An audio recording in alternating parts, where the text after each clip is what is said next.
Overwatch is that new kid on the block that has all the coolest toys and makes you want to leave your old friend because he doesn't have the new shit, even though he's been there for the past couple of years you've been in that neighborhood. That neighborhood being my friend group and the old friend being CSGO.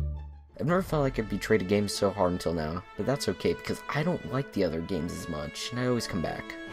So let me explain my week with Overwatch. My friend Hunter, twitch.tv/luppyYT, has had the biggest bone for Overwatch for a while. Dude is like rank 129, that's a lot of time. So I decided to buy the game if another friend, Sean, bought it.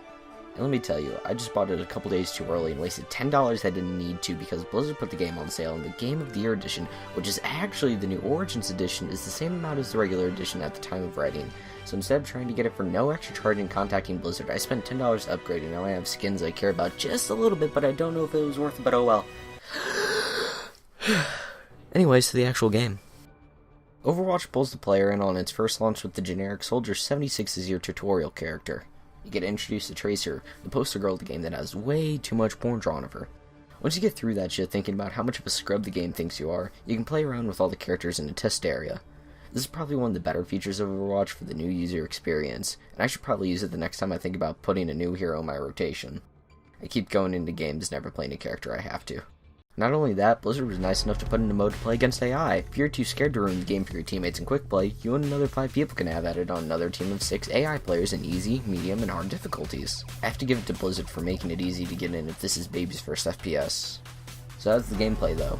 Overwatch brought in a new era to the class-based shooter, which was practically dormant besides the player base of Team Fortress 2 that was left. It takes the measly 9 classes that make up TF2, and has 24 characters, 3 that have been added since post-launch, into 4 separate categories. Overwatch has been given more of a MOBA feel with this character roster, but unlike MOBAs like Smite or League of Legends, which lock in your characters, Overwatch encourages character switching to gain tactical advantages. I personally gravitate towards anyone who isn't a healer, and you won't see me get up close and personal unless I have to or pull out Roadhog.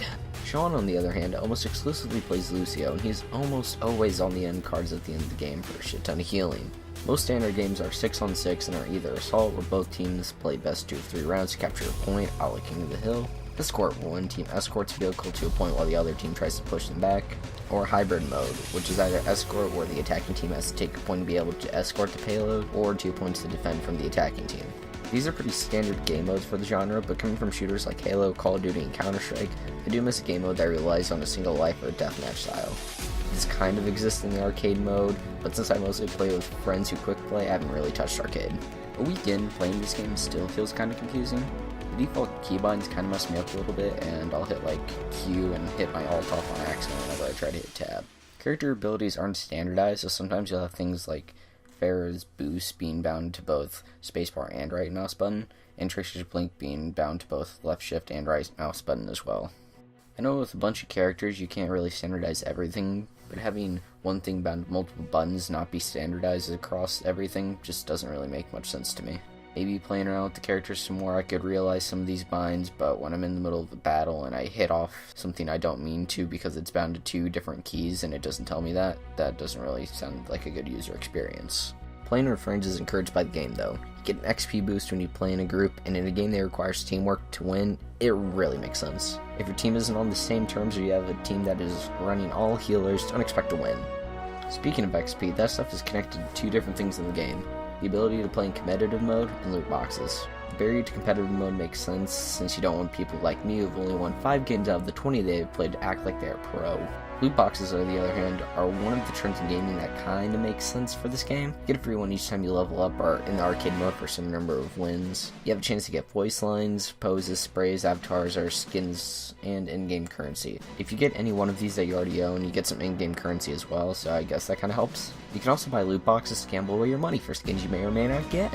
And that money goes towards new in-game content such as new characters and maps. The only skins you can't waste your money on indirectly are the golden weapons, which you can only get through playing competitive and gaining competitive points. My only gripe with the loot box system is that you can't sell or trade skins like the Steam market. Unfortunately, that system has its own issues, but I think that's the only way to make a system that allows you to spend money on can work well and be a pro consumer. Let me buy the rare skins, and they may be bought. Only money I will ever spend on the loot box system as of now is the $10 on the Game of the Year edition, and I only really did that because I was pissed. I know that doesn't make any sense, just go with it. Overwatch this past week or so has been a fun little doozy though.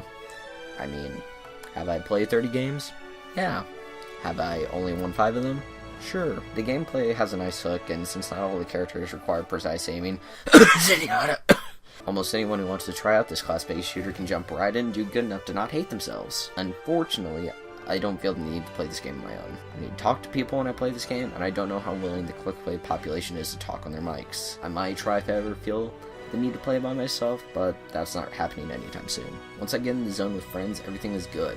And maybe if I play competitive, I could supplement the friends part if the population is at the level or better than silver ones in CSGO. I guess time will tell. This game has been fun as someone who's an above-average consumer of the first-person shooter genre, but class-based games haven't really been my style. I don't feel the need to get better, but I feel good when I break my averages after a game, and get excited for a loot box drop. This won't be my first choice for a shooter to play if I want to go on an FPS spree. CSGO or Halo come first. Is it still fun?